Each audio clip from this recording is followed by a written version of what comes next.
Welcome to the Forging Better Humans podcast. I am your host. I've always wanted to say it like that.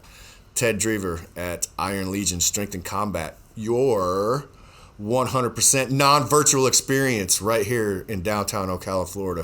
This podcast is going to take on my favorite way of saying it is this podcast is designed to melt fucking snowflakes and give you an insight into how to become the best and most capable human being you could possibly be. Enjoy. So, I put a post in our private members group the other day, and it's from a great book that I would highly recommend anyone out there get that is trying to live at a level above average. People who are driven, focused, want more out of life. The book No Surrender by Paul Wagner is an excellent, the whole book is just full of fire. But there was a page in there I took a picture of that I dropped in our members group, and it talks about these days it just seems like everybody's racing towards a stop sign. And I can remember, if I take a step back out of the fitness realm and motivating you guys type realm. I was in Tampa one time with a buddy of mine. We were in his BMW and we're cruising through downtown, and I think we were going down Dale Mabry or something. And these cars they just fucking whip past you, right? Just hauling ass.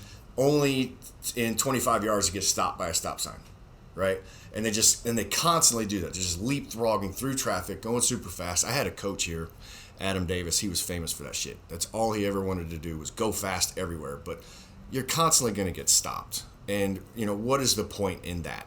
It's this rev up, stop, and it's just frustrating. You're never really going to get anywhere any faster. I can tell you 9 times out of 10, the guy that's taking his time methodically and getting there and doing things the right way is going to probably beat you there because you're going to get a ticket or run out of gas or whatever. Bygones. The story was a little bit off the rails. But my point being, I see it in this business where we have people that come in, they sign up, they've got great intentions. It took them a while to come here.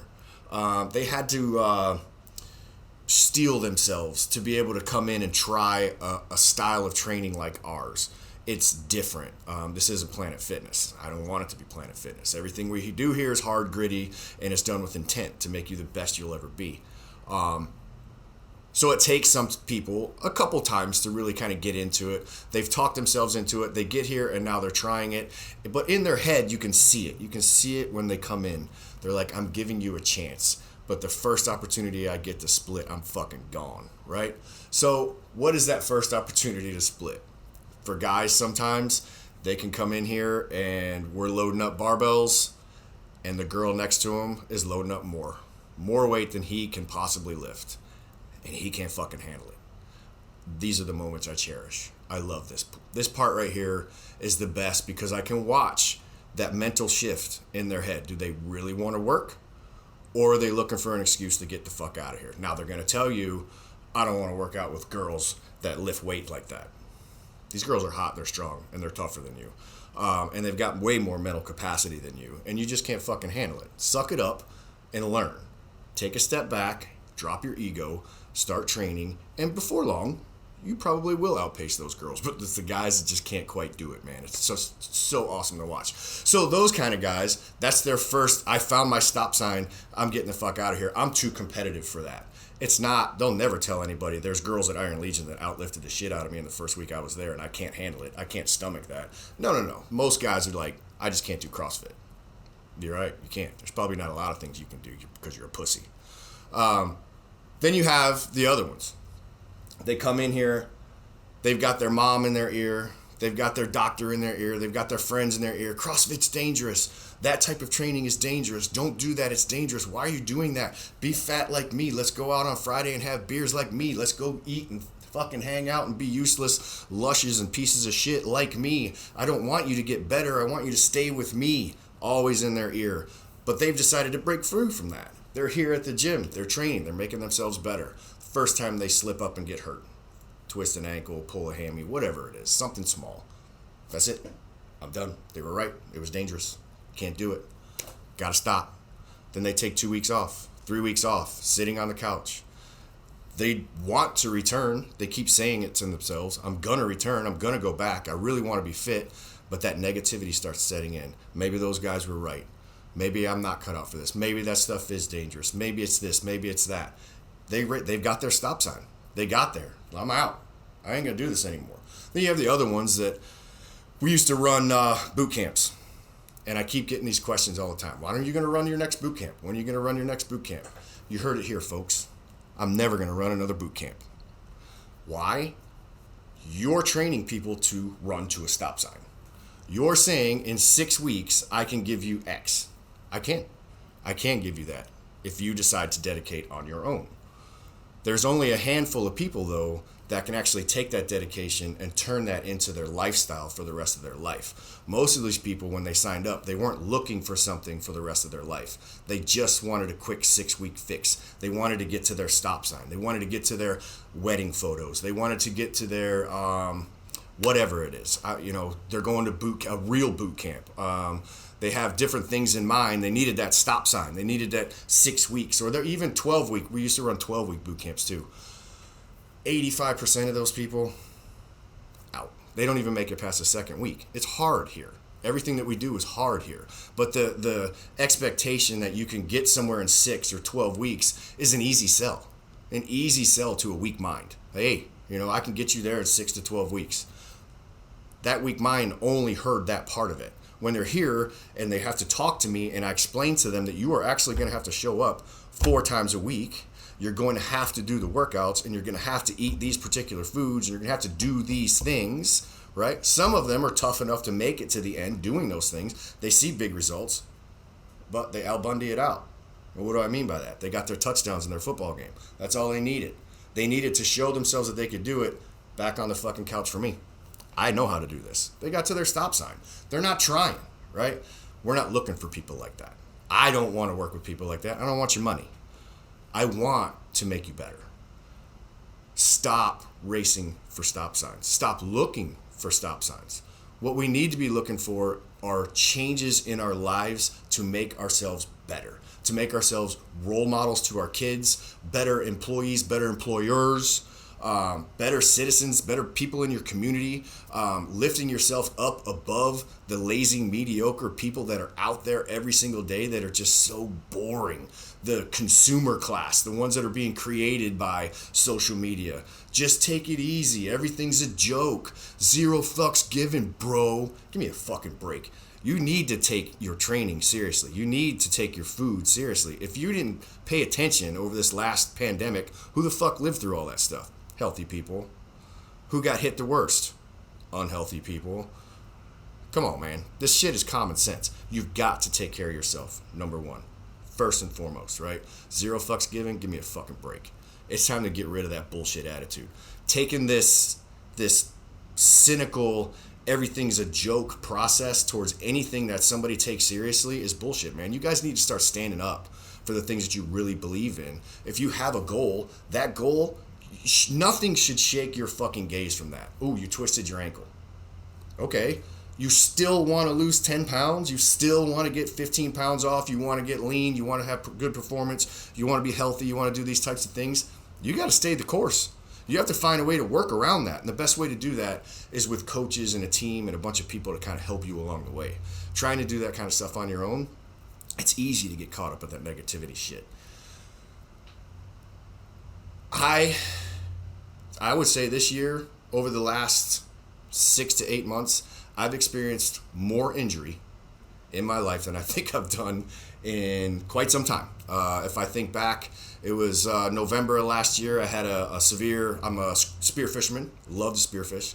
I had a pretty nasty experience where we were diving a little too deep, and I believe I might have got the bends at some way, shape, or form. Could have been the bends, it could have been a pinched nerve. Nobody really knows, but I lost all the feeling in my legs. Like I could touch my skin, but I could not feel my hand touching my skin. It was really creepy, right? So I'm at the emergency room, and they're like, we don't really know what it is. It looks like it might be a pinched nerve, but it could be decompression sickness. It could be all these different kinds of things.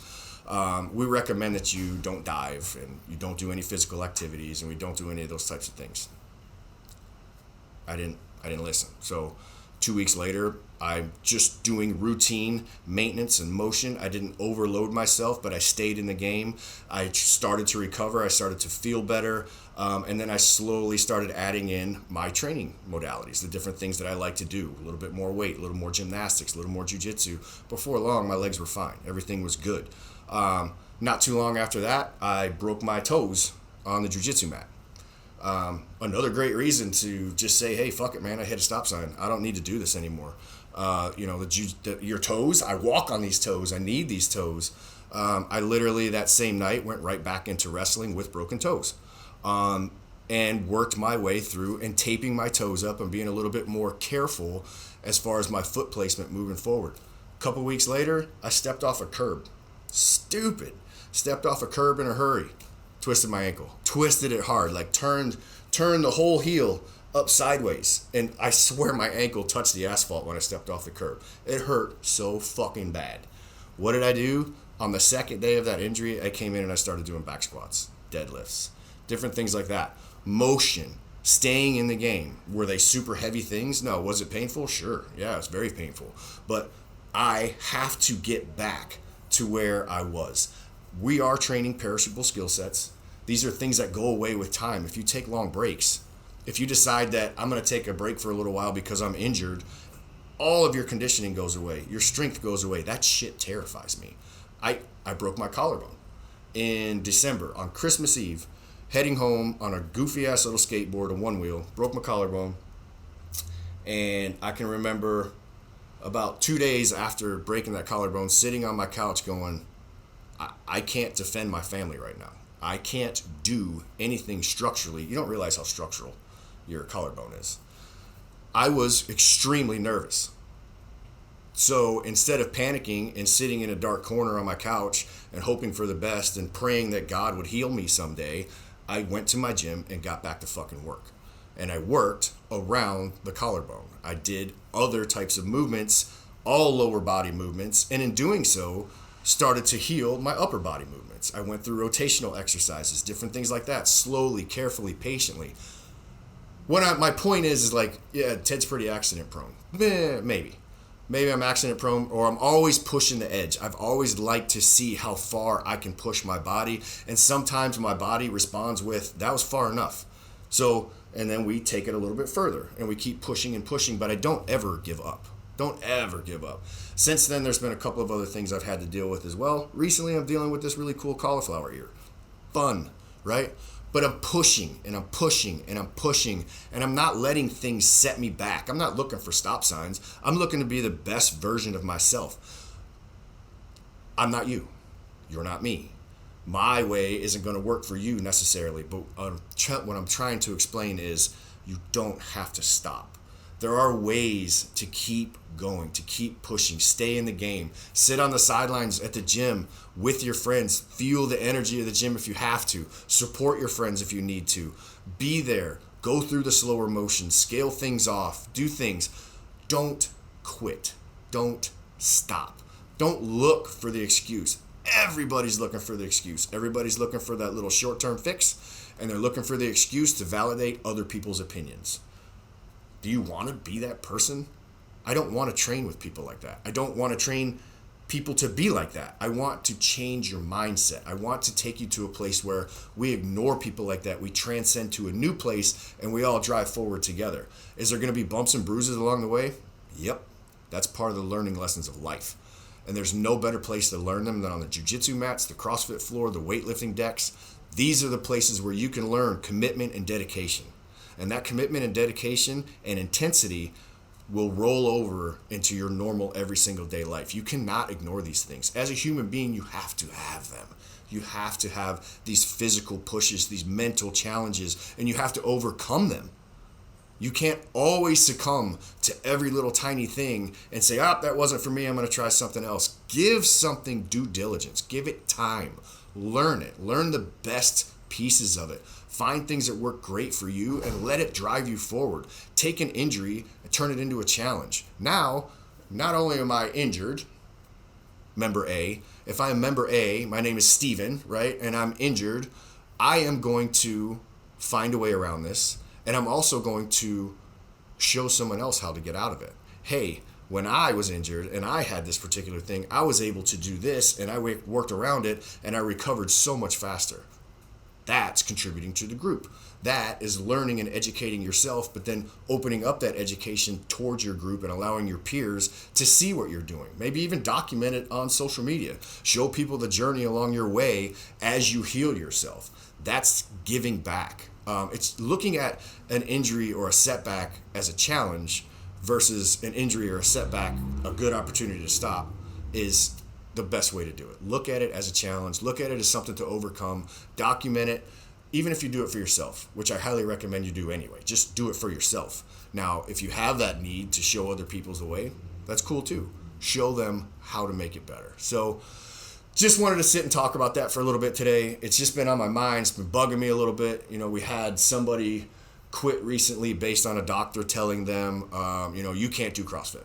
Well, that's a pretty common theme because CrossFit as a whole can be very dangerous if it is not coached properly. This particular person was brand new, highly reliant upon their doctor, and their doctor, they don't even know who we really are yet. And they took it upon themselves to just say, hey, my doctor said no.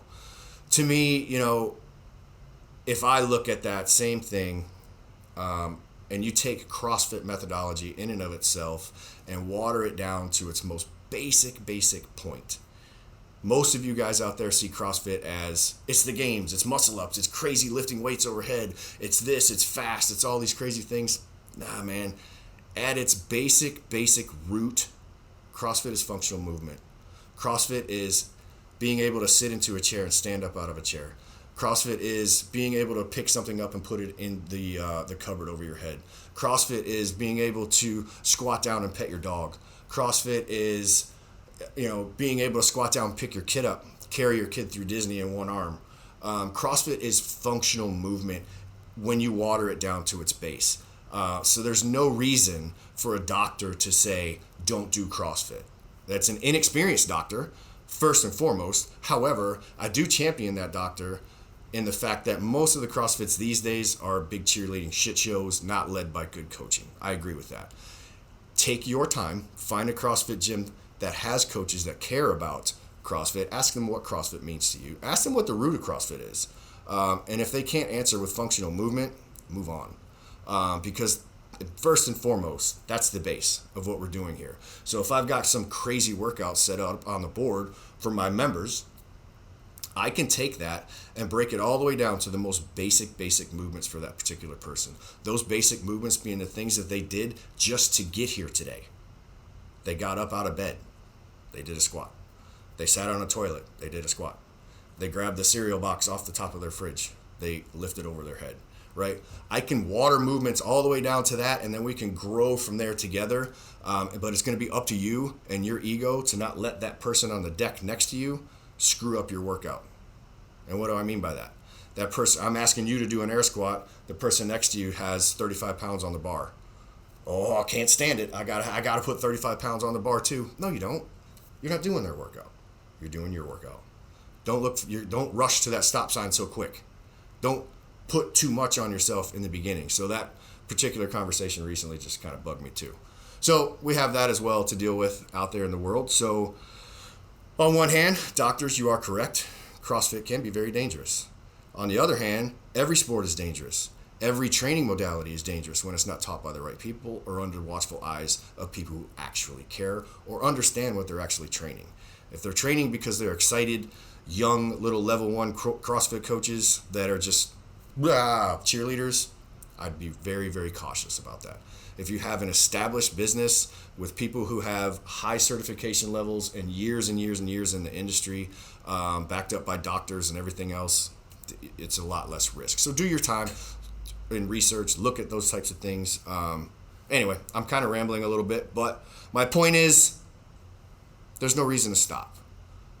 You need to be turning this into a lifestyle, not a goal and then we quit. We are not rushing to a stop sign here. We are trying to make better people for longevity. So Forging Better Humans is what we're all about. Look us up. We're in downtown Ocala, 100% non-virtual experience. Out.